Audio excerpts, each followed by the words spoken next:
ونؤمن به ونتوكل عليه ونعوذ بالله من شرور أنفسنا ومن سيئات أعمالنا من يهده الله فلا مضل له ومن يضلل فلا هادي له وأشهد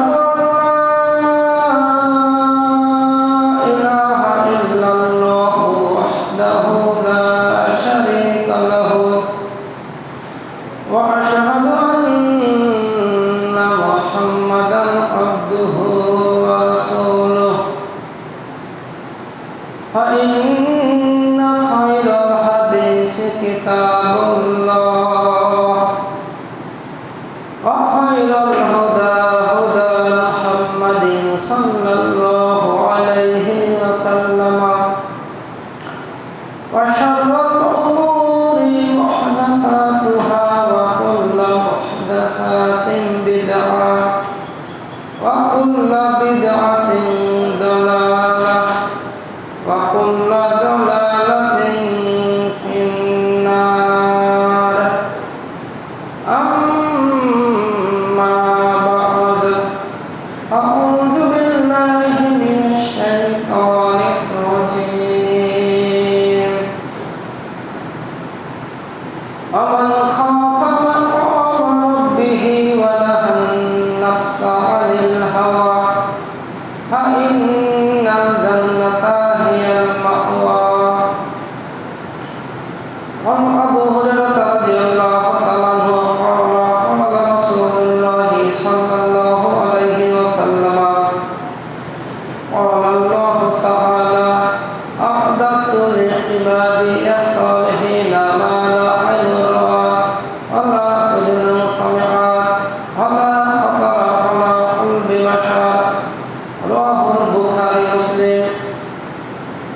সমস্ত প্রশংসা একমাত্র সেই মহান রব্বুল আলামিনের জন্য,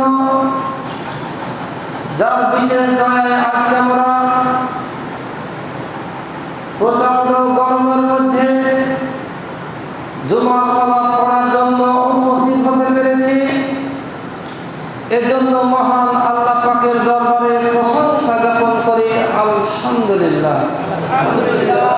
অসংখ্য অগণিত দুরূদ ও সালাম বর্ষিত হোক সর্বশ্রেষ্ঠ রাসূল মুহাম্মদুর রাসূলুল্লাহ সাল্লাল্লাহু আলাইহি ওয়াসাল্লামের উপর। আজ জুমার খুতবায় বক্তব্যের বিষয় জান্নাতের অফুরন্ত নিয়ামতের পরিচয়। জান্নাতের অফুরন্ত নিয়ামতের পরিচয় সম্পর্কে পবিত্র কুরআন ও সহিহ হাদিস থেকে কিছু তথ্যবহুল আলোচনা করে ইনশাআল্লাহ আমি আমার খুতবা শেষ করব। ওমা তাওফীকি ইল্লা বিল্লাহ আলাইহি তাওয়াক্কালতু ওয়া ইলাইহি উনীব। আল্লাহ তাআলা মানবজাতিকে সৃষ্টি সেরা জীব করে সুন্দর আকৃতি দিয়ে সৃষ্টি করেছেন। এই সৃষ্টি সেরা জীব মানুষের আল্লাহ তাআলা বিবেক বুদ্ধি দিয়েছেন। কারো বিবেক বুদ্ধি কম দিয়েছেন, কারো বিবেক বুদ্ধি বেশি দিয়েছেন। এই বিবেক বুদ্ধি দ্বারা যারা সত্যটাকে গ্রহণ করবে, হকটাকে গ্রহণ করবে, তারাই পরকালে সফলতা লাভ করবে। আর যারা স্পষ্ট বিধান আসার পরও সত্যকে সত্য বলে জানবে না, সত্যকে মিথ্যার সাথে সংমিশ্রণ ঘটাবে, তারা ইহকালে যেমন ক্ষতিগ্রস্ত হবে, পরকালে তেমনি ক্ষতিগ্রস্ত হবে। তবে মানুষের মধ্যে সৌভাগ্যবান ব্যক্তি হচ্ছে ওরাই যারা মৃত্যুর পরে পরকালীন সুখ শান্তিময় স্থান জান্নাত লাভ করতে পারবে। আর এই জান্নাত এমন একটি আনন্দের জায়গা, ভোগ বিলাসের জায়গা, যদি কারো তাকদিরে জুটে যায় তাহলে সেই ব্যক্তি সবচেয়ে সৌভাগ্যবান হবে। আল্লাহ রাব্বুল আলামিন জান্নাত সম্পর্কে পবিত্র কুরআনুল কারীমের সূরা হামিম সাজদা 41 নম্বর সূরা 30 ও 31 নম্বর আয়াত বলেন, আউযু বিল্লাহি মিনাশ শাইতানির রাজীম, ইন্নাল্লাযীনা ক্বালু রাব্বুনাল্লাহ। আল্লাহ তাআলা বলেন, নিশ্চয় যারা বলে আমাদের প্রতিপালক আল্লাহ, সুম্মা ইসতাকামু, অতঃপর তার উপর অবিচল থাকে বা অটল থাকে, তাতানাজ্জালু আলাইহিমুল মালাইকাতু আল্লা তাখাফু ওয়ালা তাহজানু, তাদের উপর ফেরেশতা মণ্ডলী নাজিল হয় এবং বলে যে তোমরা ভয় পেও না ও চিন্তান্বিত হও না। ওয়া আবশিরু বিল জান্নাতিল্লাতী কুনতুম তুআদুন, আর তোমরা জান্নাতের সুসংবাদ গ্রহণ করো। নাহনু আউলিয়াউকুম ফিল হায়াতিদ দুনিয়া ওয়া ফিল আখিরাহ, আর আমরা তোমাদের বন্ধু ইহকাল ও পরকালে। আল্লাহ রাব্বুল আলামিন অত্রাতে খুব গুরুত্বপূর্ণ কথা বলেছেন। যারা একমাত্র আল্লাহ রাব্বুল আলামিনকে প্রতিপালক হিসেবে মেনে নিয়ে আল্লাহর সাথে কাউকে শরীক করে না, আল্লাহর সমতুল্য কাউকে মনে করে না, ঈমান ও তাওহীদের উপরে প্রতিষ্ঠিত থাকে, আল্লাহ তাআলা তাদের ক্ষেত্রে বলছেন যে তাদের কোনো ভয়ের কারণ নেই, তাদের কোনো চিন্তার কারণ নেই, আর তোমরা জান্নাতের সুসংবাদ গ্রহণ করো যার প্রতিশ্রুতি তোমাদের দেওয়া হয়েছিল। একথা ফেরেশতারা বলবে। তাহলে আল্লাহকে রব হিসাবে আপনাকে আমাকে মেনে নিতে হবে। শুধু মেনে নিলে হবে না, শিরক থেকে বেঁচে থাকতে হবে। আল্লাহ তাআলা সূরা আহকাফ 46 নম্বর সূরা 13 ও 14 নম্বর আয়াতে বলেন, ইন্নাল্লাযীনা ক্বালু রাব্বুনাল্লাহ, নিশ্চয় যারা বলে আমাদের প্রতিপালক আল্লাহ, সুম্মা ইসতাকামু, অতঃপর তার উপর অবিচল থাকে, অর্থাৎ তার এই কথার উপর অটল থাকে। এরপরে আল্লাহ তাআলা বলছেন, ফালা খাউফুন আলাইহিম ওয়ালা হুম ইয়াহজানুন, তাদের কোনো ভয় নেই এবং তারা চিন্তান্বিত হবে না। উলাইকা আসহাবুল জান্নাহ, তারাই হবে জান্নাতের অধিবাসী। খালিদিনা ফিহা, সেখানে তারা চিরকাল থাকবে। জাযাআম বিমা কানু ইয়ামালুন, এটা হবে তাদের কৃত কর্মের প্রতিদান। অর্থাৎ আল্লাহ তাআলা কি বললেন? যারা আল্লাহকে রব হিসেবে মেনে নিয়ে শিরক থেকে বেঁচে থাকবে, আল্লাহর সাথে কাউকে শরীক স্থাপন করবে না, তাদের পরকালে কোনো ভয়ের কারণ নেই, তাদের কোনো চিন্তার কারণ নেই, আর তাদের থাকার জায়গা হবে জান্নাত। একথা আল্লাহ রাব্বুল আলামিন বলেন। আল্লাহ তাআলা সূরা নাজিয়াত 79 নম্বর সূরা 41, 40 ও 41 নম্বর আয়াতে বলেন, তিনি বলছেন, আমান খাফা মাকামা রাব্বিহি ওয়া নাহান নাফসা আনিল হাওয়া, আর যে ব্যক্তি তার প্রভুর সম্মুখে দণ্ডায়মান হওয়ার ভয় করেছে এবং নিজেকে প্রবৃত্তির গোলামি হতে বিরত রেখেছে, ফা ইন্নাল জান্নাতা হিয়াল মাওয়া, নিশ্চয় তার ঠিকানা হবে জান্নাত। সুবহানাল্লাহ। অতএব আল্লাহ তাআলা দুটি গুরুত্বপূর্ণ কথা বলেছেন। সেখানে বলেছেন যে এই কথাই বলছেন যে ব্যক্তি আল্লাহর সামনে দণ্ডায়মান হওয়ার ভয় করেছেন, অর্থাৎ মৃত্যুর পরে আল্লাহর সামনে প্রত্যেক নারী পুরুষকে দাঁড়াতে হবে, এই ভয়ে যারা দুনিয়াতে সর্বপ্রকার অন্যায়, অশ্লীল, খারাপ কাজ থেকে বেঁচে থেকেছে এবং নিজের খেয়াল খুশি মতো চলা থেকে বিরত থেকেছে, তাদের জন্য রয়েছে জান্নাত। বর্তমানে অধিকাংশ মানুষ প্রবৃত্তির অনুসরণ করে। প্রবৃত্তি কি জিনিস? নিজের খেয়াল খুশি মতো চলা, মন যেটা চাই সেটাই করার নাম হচ্ছে প্রবৃত্তি। আপনার মন চাইতেছে আপনি সিগারেট খাইতেছেন, আপনার মন চাইতেছে আপনি জুয়ার আড্ডাখানায় সময়কে ব্যয় করতেছেন,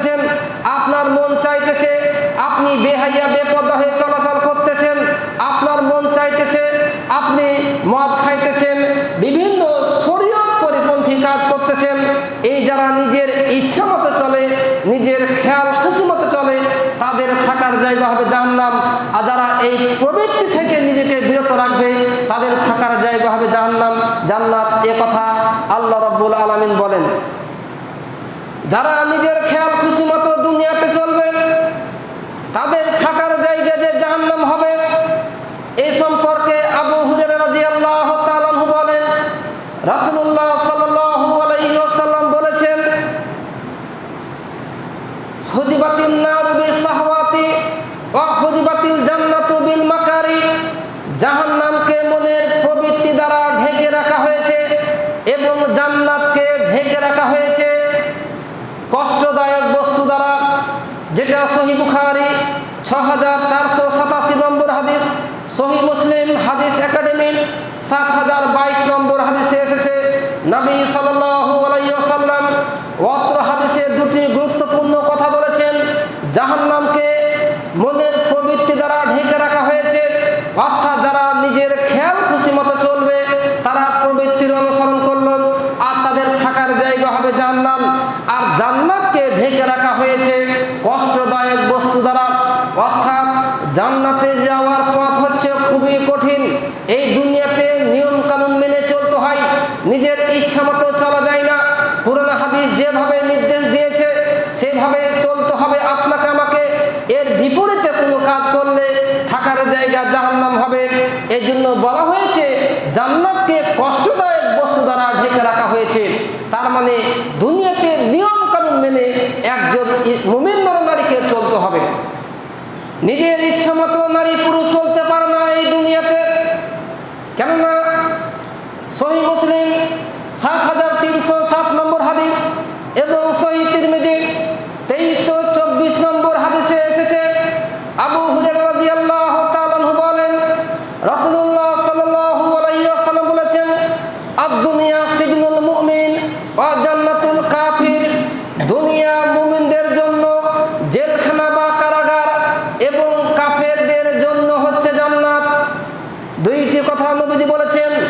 এই দুনিয়াবী জীবনটা ঈমানদার ব্যক্তিদের জন্য হচ্ছে কারাগার আর কাফের ব্যক্তিদের জন্য হচ্ছে জান্নাত। ঈমানদার ব্যক্তির জন্য কেন কঠিন, কেন কারাগার বলা হয়েছে? এই দুনিয়াতে একজন ঈমানদার নর-নারী নিজের ইচ্ছা মতো চলতে পারে না।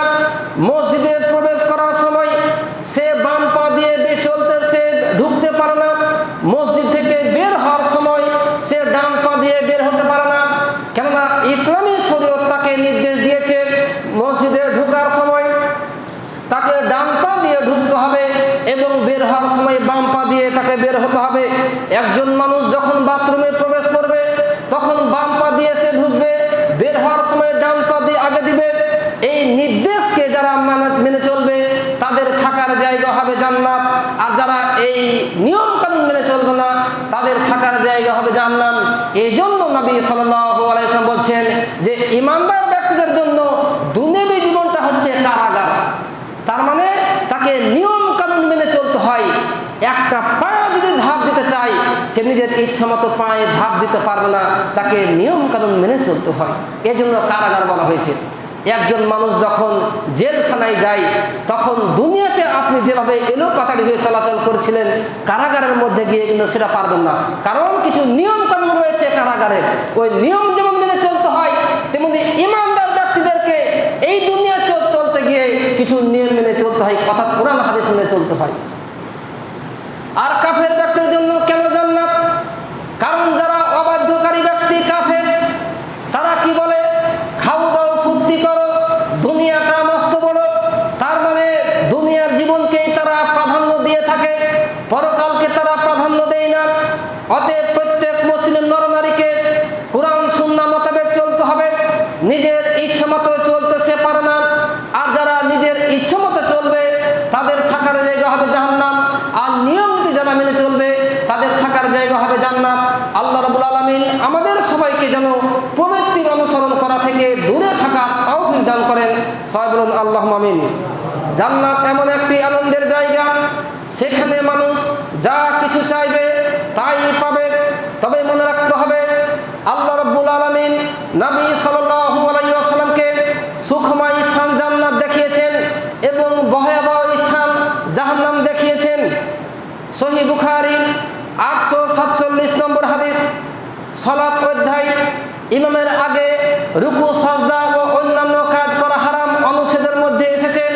আনাস ইবনে মালিক রাদিয়াল্লাহু তাআলা আনহু বলেন, নবী সাল্লাল্লাহু আলাইহি ওয়াসাল্লাম বলেছেন, ওয়াল্লাযী নাফসু মুহাম্মাদিন বিয়াদিহি, যার হাতে মুহাম্মাদের জীবন নিহিত রয়েছে তার কসম করে বলছি, লাউ রাআইতুম মা রাআইতু লাযাহিকতুম কালিলাও আলাবাকাইতুম কাসীরা, আমি যা দেখতে পাই যদি তোমরা তা দেখতে পেতে তাহলে কম হাসতে এবং বেশি বেশি কাঁদতে।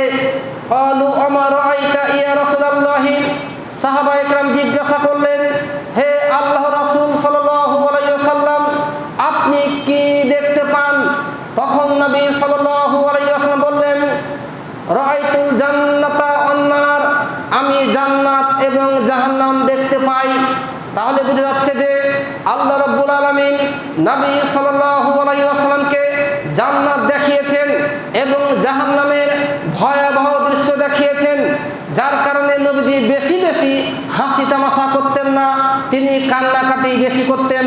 তবে সহিহ বুখারী 1044 নম্বর হাদিস এবং সহিহ মুসলিম 6013, সুনান নাসাই 1500 নম্বর হাদিসে এসেছে, আয়েশা রাদিয়াল্লাহু তাআলা আনহা বলেন, নবী সাল্লাল্লাহু আলাইহি ওয়াসাল্লাম বলেছেন, ইয়া উম্মাতা মুহাম্মাদিন, হে উম্মতে মুহাম্মাদি, আল্লাহি, আল্লাহর কসম, লাউ তা'লামুনা মা আ'লামু লাযাহিকতুম কালিলাও আলাবাকাইতুম কাসীরা, আমি যা জানি যদি তোমরা তা জানতে তাহলে বেশি কাঁদতে এবং কম হাসতে। দেখুন, আমার দিকে তাকান, অন্যদিকে তাকান না, গুরুত্বপূর্ণ কথা বলা হচ্ছে। নবী সাল্লাল্লাহু আলাইহি ওয়াসাল্লাম দুই রকমের কথা বললেন। এক হাদিসে বললেন, আমি যা জানি যদি তোমরা তা জানতে তাহলে বেশি কাঁদতে কম হাসতে। আরেক হাদিসে নবীজি বললেন, আমি যা দেখতে পাই যদি তোমরা তা দেখতে পেতে তাহলে তোমরা বেশি বেশি কাঁদতে এবং কম কম হাসতে। এখন দেখতেছি আমরা হাসি তামাশা বেশি করি, কান্নাকাটি কম করি। এই হচ্ছে আমাদের ইমানের অবস্থা। বর্তমানে অধিকাংশ মানুষ জান্নাত পাওয়ার চেষ্টা করে না, তারা প্রবৃত্তির অনুসরণ করে, তারা নিয়ম কানুন মেনে চলতে চায় না, দুনিয়ার জীবনকে আঁকড়ে ধরে থেকেছে অধিকাংশ মুসলিম নরনারী। এই অবস্থায় যদি আমাদের মৃত্যু হয় তাহলে আমরা আল্লাহর কাছে কি জবাবদিহি করব? কিভাবে আমরা এই সুখময় স্থান জান্নাত পাব? এর জন্য আসুন আপনাকে আমাকে এই দুনিয়াতে চলতে ফিরতে কঠোর পরিশ্রম করতে হবে। দুনিয়াতে যদি কঠোর পরিশ্রম করেন, কোরআন সুন্নাহ মোতাবেক চলেন, তাহলে জান্নাত পাওয়া আপনার আমার জন্য সহজ হবে। আর জান্নাত এমন একটি জায়গা, আপনি সেখানে চাইবেন, চাওয়া মাত্র পেয়ে যাবেন, সেটা পেতে কখনো দেরি হবে না। দুনিয়াতে আপনি যদি কোনো কিছু চান তাহলে সেটা পেতে দেরি হয়, কিন্তু জান্নাতে প্রবেশ করার পরে চাইবেন, চাওয়ার সঙ্গে সঙ্গে পেয়ে যাবেন, যেটা নবী সাল্লাল্লাহু আলাইহি ওয়াসাল্লাম এবং আল্লাহ তাআলা বলেন। আল্লাহ রাব্বুল আলামিন সূরা হামিম সাজদা 41 নম্বর সূরা 30 ও 31 নম্বর আয়াতে বলেন, ওয়ালাকুম ফিহা মা তাশতাহি আনফুসুকুম ওয়ালাকুম ফিহা মা তাদউন। আল্লাহ তাআলা বলেন, সেখানে তোমাদের মন যা কিছু চাইবে তাই পাবে, তোমাদের জন্য সেখানে রয়েছে তোমরা যে জিনিস দাবি করবে। নুজুলাম মিন গফুরির রহিম, এটা হবে অতীব ক্ষমাশীল পরম দয়ালু আল্লাহর পক্ষ থেকে আপ্যায়ন।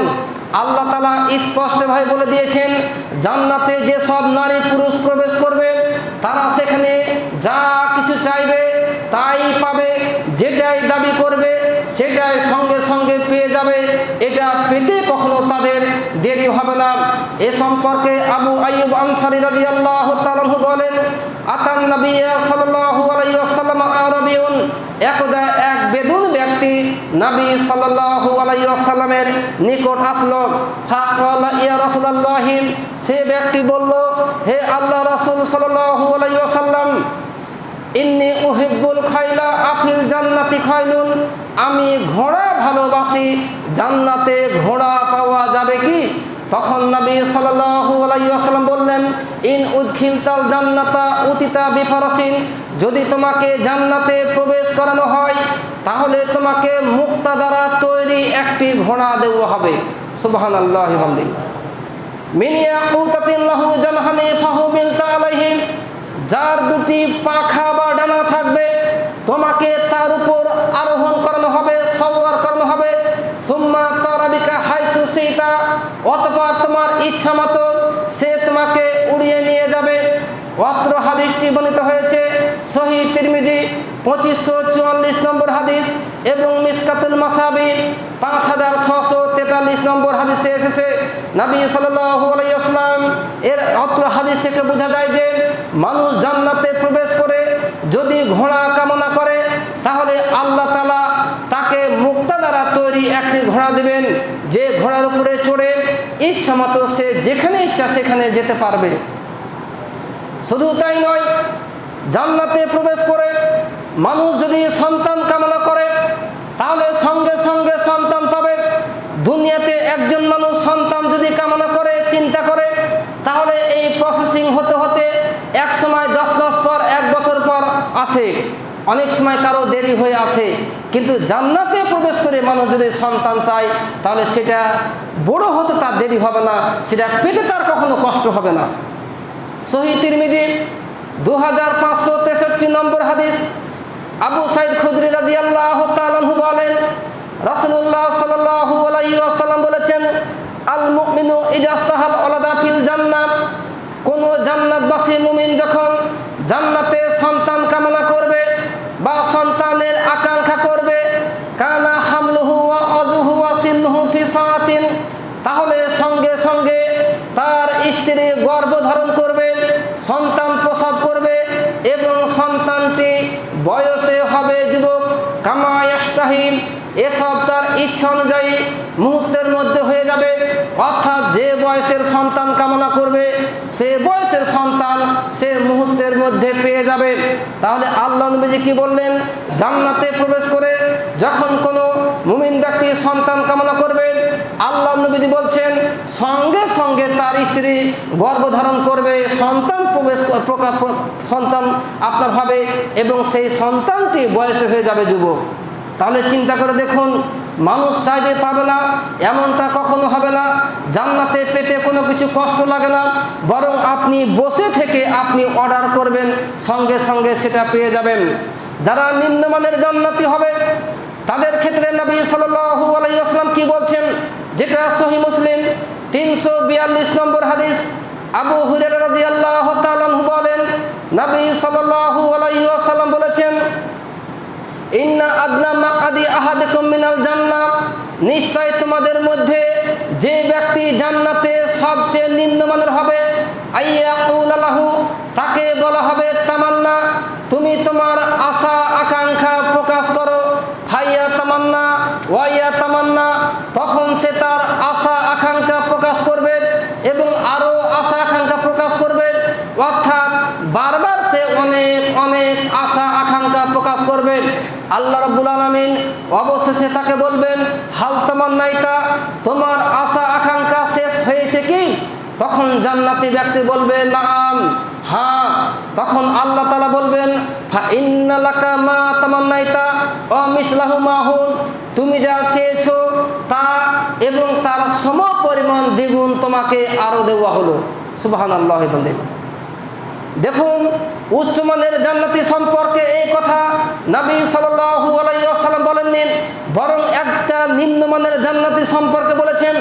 জান্নাতের 100টি স্তর হবে, সবচেয়ে নিম্নমানের যে জান্নাতি হবে তার সম্পর্কে নবীজি বলছেন, জান্নাতে তাকে ইচ্ছা মতো চাওয়ার সুযোগ দেওয়া হবে। আল্লাহ বলবেন তুমি জান্নাতে কি চাও, সে একের পর এক চাইতে থাকবে, এটা চাই ওটা চাই, চাইতে থাকবে। আল্লাহ তাআলা অবশেষে বলবেন যে তোমার আশা আকাঙ্ক্ষা শেষ হয়েছে কি? সে ব্যক্তি বলবে হ্যাঁ। তখন আল্লাহ বলবেন তুমি যা চেয়েছো তা তোমাকে দেওয়া হলো এবং তার সমপরিমাণ দ্বিগুণ তোমাকে আরো দেওয়া হলো। সুবহানাল্লাহ। তাহলে নিম্নমানের জান্নাতি যদি এত কিছু পায়, উচ্চমানের জান্নাতিকে আল্লাহ তাআলা কত কি দান করবেন। কিন্তু নিম্নমানের জান্নাতি মনে করবে যে আমাকে আল্লাহ তাআলা যা দিয়েছেন আমার চাইতে বেশি কিছু আর কোনো ব্যক্তিকে দেননি। অথচ তার চাইতে অনেক কিছু দিয়েছেন উচ্চমানের জান্নাতিকে। এই জান্নাতে শুধুমাত্র নারী প্রবেশ করবে বা নারীরা করবে না, পুরুষরা করবে, বিষয়টি এমন নয়, বরং নারী পুরুষ সকলের ক্ষেত্রে এই কোরআনের আয়াত এবং হাদিস প্রযোজ্য। নারী পুরুষ সকলেই এই জান্নাতে প্রবেশ করবে, ইচ্ছামতো চাইবে পাবে। তবে একজন মেয়ে মানুষের জন্য জান্নাত পাওয়া যতটা সহজ করা হয়েছে, একজন পুরুষ মানুষের জন্য জান্নাত পাওয়া অতটা সহজ করা হয়নি। একজন মেয়ে মানুষ যদি 4টি কাজ করতে পারে, তাহলে জান্নাতের যে 8টি দরজা রয়েছে, ওই 8টি দরজার যে কোনো দরজা দিয়ে ইচ্ছা মতো সে প্রবেশ করতে পারবে। এ কথা নবী সাল্লাল্লাহু আলাইহি ওয়াসাল্লাম বলেন। আনাস ইবনে মালিক রাদিয়াল্লাহু তাআলা আনহু বলেন, রাসূলুল্লাহ সাল্লাল্লাহু আলাইহি ওয়াসাল্লাম বলেছেন, আল মারআতু ইজা সাল্লাত খামসাহা, যখন কোন নারী 5 ওয়াক্ত সালাত আদায় করে, ওয়া সামাত শাহরাহা, রমজান মাসের সিয়াম পালন করে, ওয়া আহসানাত ফারজাহা, নিজের লজ্জা স্থানকে হেফাজত করে, ওয়া আতাআত বালাহা, স্বামীর আনুগত্য করে, ফাতাদখুল মিন আই আবওয়াবিল জান্নাতি শাআত, তখন সে জান্নাতের যে কোনো দরজা দিয়ে ইচ্ছামতো প্রবেশ করতে পারবে। সুবহানাল্লাহি ওয়া বিহামদিহি।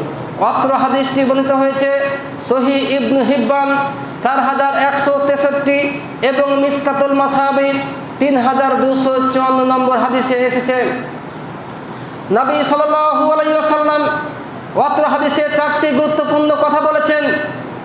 4টি কাজ যদি কোনো মেয়ে মানুষ করে, তাহলে জান্নাতের 8টি দরজার যে কোনো দরজা দিয়ে প্রবেশ করতে পারবে। তার একটি হচ্ছে, যে সমস্ত নারীরা 5 ওয়াক্ত সালাত আদায় করবে। অধিকাংশ মহিলারা বর্তমানে 5 ওয়াক্ত সালাত আদায় করে না, তারা হেরফের করে সময়কে অতিবাহিত করে দেয়। ঘন্টার পর ঘন্টা টিভি চ্যানেল সামনে বসে, স্টার জলসা জি বাংলা চ্যানেলের সামনে বসে ঘন্টার পর ঘন্টা সময়কে ব্যয় করে দেয়। কখন আসরের টাইম, মাগরিব, এশারের টাইম চলে যায় তাদের খেয়াল থাকে না। শুধুমাত্র মেয়েরাই নয়, তাদের সাথে তাদের ছেলে মেয়ে, তাদের স্বামীরাও এমনটা করে থাকে। তাই মা বোনদের উদ্দেশ্যে বলতে চাই, আপনারা এই 5 ওয়াক্ত সালাত আদায় করুন। 2 নম্বর হচ্ছে, যে সমস্ত মহিলারা রমজান মাসে সিয়াম পালন করবে, তারা জান্নাত লাভ করতে পারবেন। 3 নম্বর হচ্ছে, যে মেয়ে মানুষ নিজের লজ্জা স্থানকে হেফাজত করবে, অর্থাৎ জেনা ব্যভিচার থেকে বেঁচে থাকবে, সে মহিলা জান্নাত লাভ করতে পারবে। 4 নম্বর হচ্ছে, যে মহিলা স্বামীর আনুগত্য করবে। বর্তমান সমাজে অধিকাংশ মেয়ে মানুষ তার স্বামীর আনুগত্য করে না, অথচ স্বামীর আনুগত্য করলে জান্নাতি হবে, আনুগত্য না করলে জাহান্নামী হবে। অনেক মেয়ে মানুষ রয়েছে তার স্বামীকে মূল্যায়ন করে না। মেয়ে যদি চাকরি করে, স্বামী যদি বেকার হয়, তাহলে স্বামীকে মূল্যায়ন করতে চায় না। অধিকাংশ মেয়েদের ক্ষেত্রে অনেক সময় মুখ দিয়ে এ কথাই বলে থাকে, তোমার খাই না তোমার পরি, এই ধরনের কথা বলে থাকে।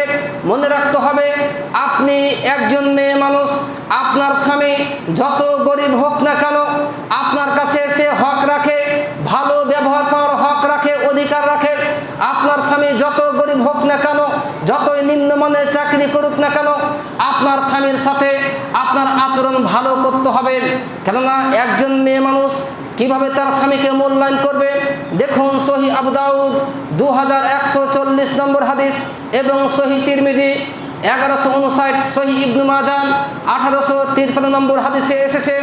আবু হুরায়রা রাদিয়াল্লাহু তাআলা আনহু বলেন, নবী সাল্লাল্লাহু আলাইহি ওয়াসাল্লাম বলেছেন, ফা ইন্নী লাউ কুনতু আমিরান আহাদান আইয়াসজুদা লি গায়রিল্লাহ, যদি আমি আল্লাহ ছাড়া কাউকে সিজদা করার নির্দেশ দিতাম, যদি আমি আল্লাহ ব্যতীত কাউকে সিজদা করার নির্দেশ দিতাম, লা আমারতুল মারআতা, তাহলে অবশ্যই স্ত্রীদেরকে নির্দেশ দিতাম, আন তাসজুদা লি জাওজিহা, সে যেন তার স্বামীকে সিজদা করে। সুবহানাল্লাহ। অত্র হাদিসে স্বামীকে সিজদা করার কথা বলা হয়নি। স্বামী যে কত গুরুত্বপূর্ণ, তার কাছে হক রাখে, স্বামী যে কত মর্যাদাশীল, এই হাদিস হচ্ছে তার বাস্তব প্রমাণ। নবীজি বলছেন, আমি যদি আল্লাহ ছাড়া কাউকে সিজদা করার নির্দেশ দিতাম, তাহলে স্ত্রীদেরকে বলতাম সে যেন তার স্বামীকে সিজদা করে।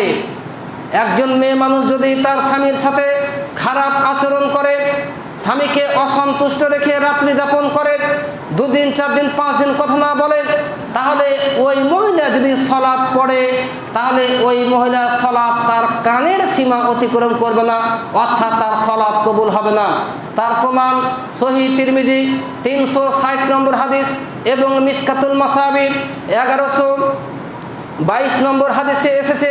আবু উমামা রাদিয়াল্লাহু তাআলা আনহু বলেন, রাসূলুল্লাহ সাল্লাল্লাহু আলাইহি ওয়াসাল্লাম বলেছেন, সালাসাতুন লা তুজাওয়িজু সালাতুহুম ইজানাহুম, 3 ব্যক্তির সালাত তাদের কানের সীমা অতিক্রম করে না। 3 ব্যক্তির সালাত কান ডিঙ্গায় না, অর্থাৎ কবুল হয় না। 1 আল আব্দুল আবিকু হাত্তা ইয়ারজিআ, পলাতক দাস যতক্ষণ সে তার মালিকের নিকট ফিরে না আসে। 2 আমরাতুম বাতাত ওয়া জাওজুহা আলাইহা সাকিতুন, এবং সেই মহিলা যে তার স্বামীকে অসন্তুষ্ট রেখে রাত্রি যাপন করে। 3 ওয়া ইমামু কওমিন ওহুম লাহু কারিহুন, সেই ইমাম যাকে তার সম্প্রদায়ের লোকেরা পছন্দ করে না। নবীজি 3টি কথা বলেছেন। যে মালিকের বাসাতে একজন চাকর চাকরানি রয়েছে, দাস দাসী রয়েছে, এমন মনে করেন ব্যক্তি রয়েছে, সেই মালিককে না বলে পালিয়ে চলে গেল কোথাও, যতক্ষণ সে তার মালিকের নিকট বা তার ওই মালিকের নিকট না আসবে, ততক্ষণ পর্যন্ত তার সালাত কবুল হবে না। 2 নম্বর হচ্ছে যে ইমামকে তার সম্প্রদায়ের লোকেরা পছন্দ করে না। অনেক মসজিদে দেখা যায় যে মসজিদ মনে করেন দিয়েছেন একজন মনে করেন দাতা বা মসজিদের সভাপতি, তাকে মুসল্লি পছন্দ করে না, ইমামের কার্যক্রম পছন্দ করে না, খুতবা পছন্দ করে না, ইমামের মানে অনেক কিছু সমস্যা মাত্র একজন ব্যক্তির কারণে মনে করেন টিকে রয়েছে। কারণ দাতাই হচ্ছে মসজিদের সভাপতি। মনে করেন যা এই যারা মুসল্লিরা পছন্দ করে না, আল্লাহ রাসূল বলছেন যে ওই ইমামের ইবাদত কবুল হবে না বা সালাত কবুল হবে না। 3 নম্বর হচ্ছে যে মহিলা তার স্বামীকে অসন্তুষ্ট রেখে রাত্রি যাপন করে।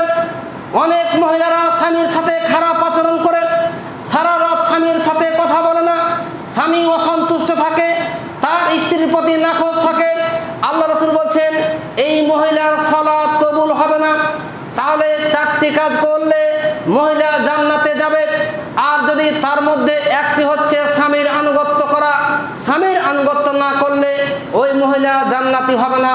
দেখেন সহিহ বুখারী 3241 নম্বর হাদিস এবং সহিহ তিরমিজি 2602 2603 নম্বর হাদিসে এসেছে।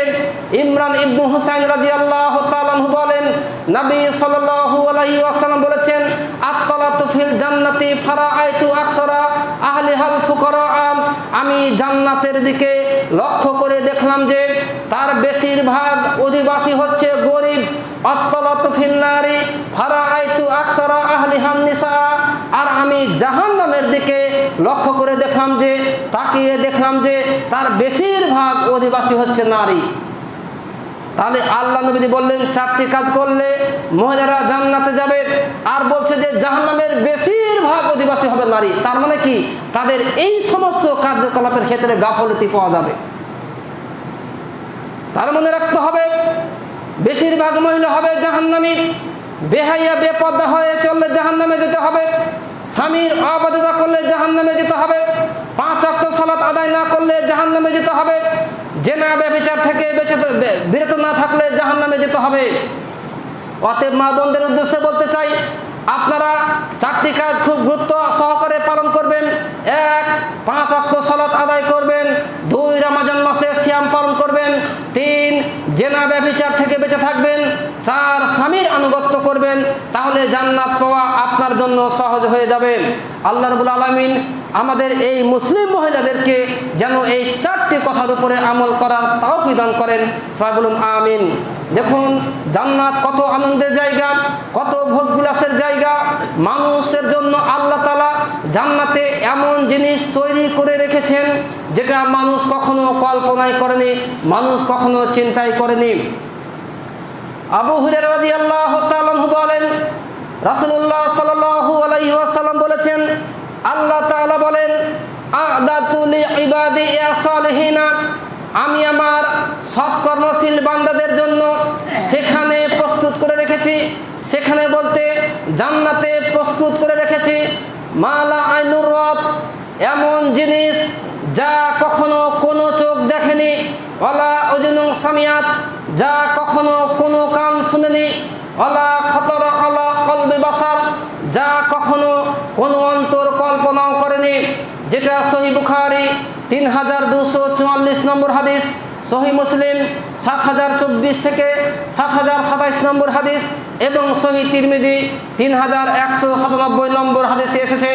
নবী সাল্লাল্লাহু আলাইহি ওয়াসাল্লাম তিনটি কথা বলেছেন।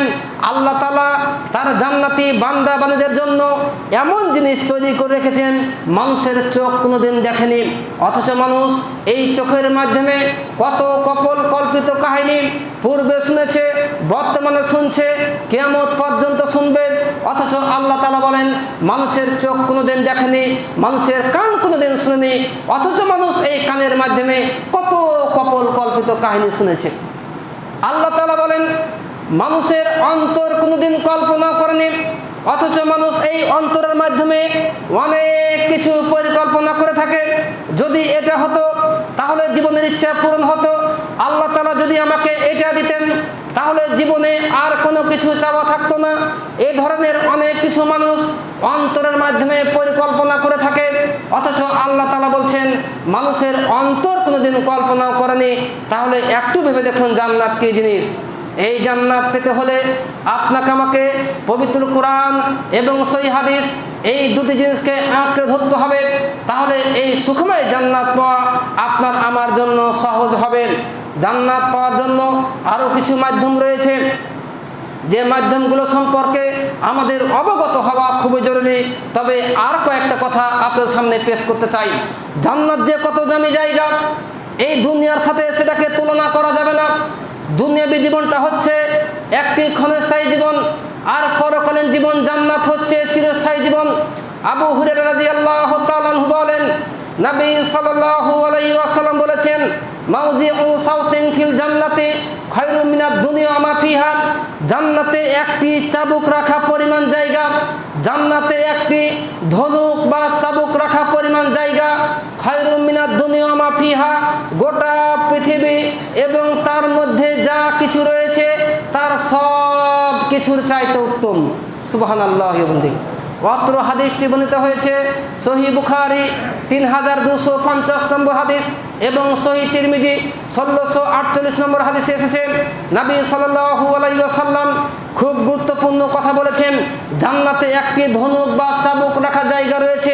এই যে আমি জুমার খুতবা দিতেছি লাঠি নিয়ে, এই মনে করেন এই লাঠিটা একটা ধনুক বা চাবুক, কতটুকু জায়গা নেবে? আমি এই লাঠিটা রেখে দিলাম, এই লাঠিটা আমি রেখে দিলাম, কতটুকু জায়গা নেই? আল্লাহ রাসূল বলছেন যে জান্নাতের এই চাবুক রাখার জায়গার যে দাম, গোটা পৃথিবী এবং তার মধ্যে যা কিছু রয়েছে সব কিছু যদি বিক্রি করে দেওয়া হয় তবুও এই জান্নাতের চাবুক রাখা জায়গাটুকুর সমপরিমাণ দাম হবে না। সুবহানাল্লাহ। অথচ মানুষের ভোগ বিলাসের জন্য আল্লাহ তাআলা এই জান্নাতে মানুষকে দুনিয়াতে কত কি দিয়েছেন। এই দুনিয়াতে তেলের খনি রয়েছে, গ্যাসের খনি রয়েছে, টাকা পয়সা বিল্ডিং রয়েছে, তার সব কিছুর চাইতে উত্তম হবে জান্নাতের এই চাবুক রাখা জায়গার। শুধু তাই নয়, মানুষ জান্নাতে প্রবেশ করে বিশাল গাছ দেখতে পাবেন, যেটা সহিহ বুখারী 3251 নম্বর হাদিস। আবু হুরায়রা রাদিয়াল্লাহু তাআলা আনহু বলেন নবী সাল্লাল্লাহু আলাইহি ওয়াসাল্লাম বলেছেন ইন্না ফিল জান্নাতি সাজারাতান, নিশ্চয় জান্নাতের মধ্যে এমন একটি গাছ রয়েছে ইয়াসিরু রাকিবু ফি জিল্লিহা মিয়াতি আমিন, যদি কোনো আরোহী সেই গাছের ছায়া দিয়ে 100 বছর চলতে থাকে লা ইয়াক্তাউহা, তবুও তার শেষ সীমানা পর্যন্ত অতিক্রম করতে পারবে না। সুবহানাল্লাহি ওয়া বিহামদিহি। নবী সাল্লাল্লাহু আলাইহি ওয়াসাল্লাম অত্র হাদিসে কি বুঝাইতে চাইলেন? যে জান্নাতের মধ্যে বিশাল একটি গাছ রয়েছে। সহিহ মুসলিমের হাদিসে বলা হয়েছে একটি শক্তিশালী দেহ বিশিষ্ট তেজি ঘোড়া যদি সেই গাছের ছায়া দিয়ে 100 বছর দ্রুত চলতে থাকে তাহলে ওই গাছের শেষ সীমানা পর্যন্ত 100 বছরে পৌঁছতে পারবে না। সুবহানাল্লাহ। অথচ একটা শক্তিশালী দেহ বিশিষ্ট তেজি ঘোড়া একদিনে হাজার হাজার মাইল যেতে সক্ষম। এক সপ্তাহে কত দূর যেতে পারে? এক মাসে কত দূর যেতে পারে, এক বছরে কত দূর যেতে পারে, 100 বছরে কত দূর যেতে পারে, একটু চিন্তা করে দেখুন। মানুষ যখন জান্নাতে প্রবেশ করে দেখবে বিশাল একটি গাছ, মানুষ যে কত খুশি হবে, আনন্দিত হবে, এই হাদিস হচ্ছে তার বাস্তব প্রমাণ। শুধু তাই নয়, এই দুনিয়াতে আপনি গাছ দেখতেছেন, বিভিন্ন রকমের আম গাছ, কাঁঠাল গাছ, কলা গাছ দেখতেছেন, সেই গাছগুলো সবুজ, কোনোটা লাল, কোনোটা বিভিন্ন রকমের, কিন্তু জান্নাতে মানুষ প্রবেশ করে যখন গাছ দেখবে সেই গাছগুলো হবে সোনা দ্বারা তৈরি। সুবহানাল্লাহ। সহিহ তিরমিজি 2525 নম্বর হাদিস, আবু হুরায়রা রাদিয়াল্লাহু তাআলা আনহু বলেন, নবী সাল্লাল্লাহু আলাইহি ওয়াসাল্লাম বলেছেন, মাহফিল জান্নাতি সাজারাতান ইল্লা ওয়াসাকুহা মিন যাহাবিন, জান্নাতের সকল গাছের কাণ্ড এবং শাখা হবে সোনা দ্বারা নির্মিত। সুবহানাল্লাহ। জান্নাতে যত প্রকার গাছ রয়েছে সেই গাছগুলো হবে সোনা দ্বারা নির্মিত। তাহলে মানুষ যখন দেখবে যে গাছগুলো স্বর্ণ দ্বারা নির্মিত, মানুষ কত যে খুশি হবে জান্নাতে প্রবেশ করে। এই হাদিসগুলো হচ্ছে তার বাস্তব প্রমাণ। আপনি আমি এই জান্নাত পাওয়ার জন্য কতটুকু চেষ্টা করতেছি, এটা হচ্ছে সবচেয়ে মুখ্য বিষয়। তবে আপনি আমি যদি প্রত্যেক দিন একটি দোয়া প্রত্যেক দিন পাঠ করতে পারি, তাহলে আপনার আমার জন্য জান্নাতেও একটা খেজুর গাছ লাগানো হবে। যেটা সহিহ তিরমিজি 3464 নম্বর হাদিস, জাবির রাদিয়াল্লাহু তাআলা আনহু বলেন, নবী সাল্লাল্লাহু আলাইহি ওয়াসাল্লাম বলেছেন, মান ক্বালা, যে ব্যক্তি বলবে সুবহানাল্লাহিল আযীম ওয়া বিহামদিহি, আমি মহান আল্লাহর প্রশংসা সহকারে তার পবিত্রতা বর্ণনা করছি, গুরিসাত লাহু নাখলাতুন ফিল জান্নাহ, তার জন্য জান্নাতে একটি খেজুর গাছ রোপণ করা হবে। সুবহানাল্লাহ। ছোট্ট একটি দোয়া, সুবহানাল্লাহিল আযীম ওয়া বিহামদিহি, সবাই বলেন সুবহানাল্লাহিল আযীম ওয়া বিহামদিহি, সুবহানাল্লাহিল আযীম ওয়া বিহামদিহি। একবার পাঠ করবেন দিনের যে কোনো সময়। আল্লাহ রাসূল বলেন তার জন্য জান্নাতে একটা খেজুর গাছ রোপণ করা হবে। তাহলে আপনার জন্য যদি জান্নাতে একটা খেজুর গাছ লাগানো হয়, সেই গাছটা কি দ্বারা তৈরি হবে? সোনা দ্বারা তৈরি হবে। আল্লাহ রাব্বুল আলামিন আমাদের সবাইকে যেন এই সুখময় জান্নাত পাওয়ার তৌফিক দান করেন। সবাই বলুন আল্লাহুম্মা আমিন। হে আল্লাহ, তুমি আমাদের ছোট গুনাহ, বড় গুনাহ, আগের গুনাহ, পরের গুনাহ, প্রকাশ্য গুনাহ, অপ্রকাশ্য গুনাহ ক্ষমা করো। আল্লাহুম্মা আমিন। হে আল্লাহ, তুমি আমাদেরকে এবং আমাদের ছেলে মেয়েদেরকে পবিত্র কোরআন ও সহিহ সুন্নাহর আলোকে জীবন গড়ার তৌফিক দান করো। আল্লাহুম্মা আমিন। হে আল্লাহ, যে সমস্ত ব্যক্তি এই মসজিদ এবং মাদ্রাসার উন্নতি কল্পে দান করেছে, তুমি তাদের এই দানকে কবুল করো। এই দানের বিনিময়ে তাদের উত্তম জাযা দান করো এবং তাদের গুনাহগুলোকে ক্ষমা করুন। এই মসজিদের উন্নতি কল্পে আপনাদের একজন টিয়া পাখি প্রতীক নিয়েছেন না? হ্যাঁ, কামরুজ্জামান ভাইস চেয়ারম্যান, তিনি এই মসজিদের জন্য একটা ডিজিটাল ঘড়ি দিয়েছেন, প্রায় না 13-14 হাজার টাকা তিনি দিয়েছেন। ঘড়িটা কারণবশত আনতে পারেনি, হয়তো বা শনিবারে আগামীকালকে পৌঁছে যাবেন। আল্লাহ তাআলা যেন তার এই দানকে কবুল করে, এই দানের বিনিময়ে তার যেন গুনাহগুলোকে ক্ষমা করে দেন এবং পরকালীন সুখ শান্তিময় স্থান জান্নাত পাওয়া তৌফিক দান করেন। আল্লাহুম্মা আমিন। হে আল্লাহ, আমাদের মধ্যে যারা অসুস্থ রয়েছে তুমি তাদেরকে সুস্থতা দান করো এবং যারা এই পৃথিবী ছেড়ে চলে গেছে তুমি তাদের কবরকে আলোকিত করে দাও, প্রশস্ত করে দাও এবং পরকালীন সুখ শান্তিময় স্থান জান্নাত পাওয়ার তৌফিক দান করো। আল্লাহুম্মা আমিন। বারাকাল্লাহু লানা ওয়া লাকুম ফিল কুরআনিল আযীম ওয়া নাফা'না ইয়্যাকুম বিল আয়াতি ওয়া যিকরিল হাকীম। ইন্নাহু তাআলা জাওয়াদুন কারীমুম মালিকুম বারউর রাউফুর রহিম। আলহামদুলিল্লাহি রাব্বিল আলামিন, ওয়াসসালাতু ওয়াসসালামু আলা রাসূলিহিল কারীম, আম্মা বা'দ, ফাআউযু বিল্লাহি মিনাশ শাইতানির রাজীম। ইন্নাল্লাহা ওয়া মালাইকাতাহু ইউসাল্লুনা আলান নাবী, ইয়া আইয়ুহাল্লাযীনা আমানু সাল্লু আলাইহি ওয়া সাল্লিমু তাসলিমা। আল্লাহুম্মা সাল্লি আলা মুহাম্মাদিন ওয়া আলা আলি মুহাম্মাদ কামা সাল্লাইতা আলা ইব্রাহিম ওয়া আলা আলি ইব্রাহিম ইন্নাকা হামিদুম মাজিদ। আল্লাহুম্মা বারিক আলা মুহাম্মাদিন ওয়া আলা আলি মুহাম্মাদ কামা বারাকতা আলা ইব্রাহিম ওয়া আলা আলি ইব্রাহিম ইন্নাকা হামিদুম মাজিদ। রব্বানা যালামনা আনফুসানা ওয়া ইল্লাম তাগফির লানা وترحمنا لنكونن من الخاسرين. ربنا آتنا في الدنيا حسنة وفي الآخرة حسنة وقنا عذاب النار. ربنا اغفر لي ولوالدي وللمؤمنين يوم يقوم الحساب سبحان ربك رب العزة عما يصفون وسلام على المرسلين والحمد لله رب العالمين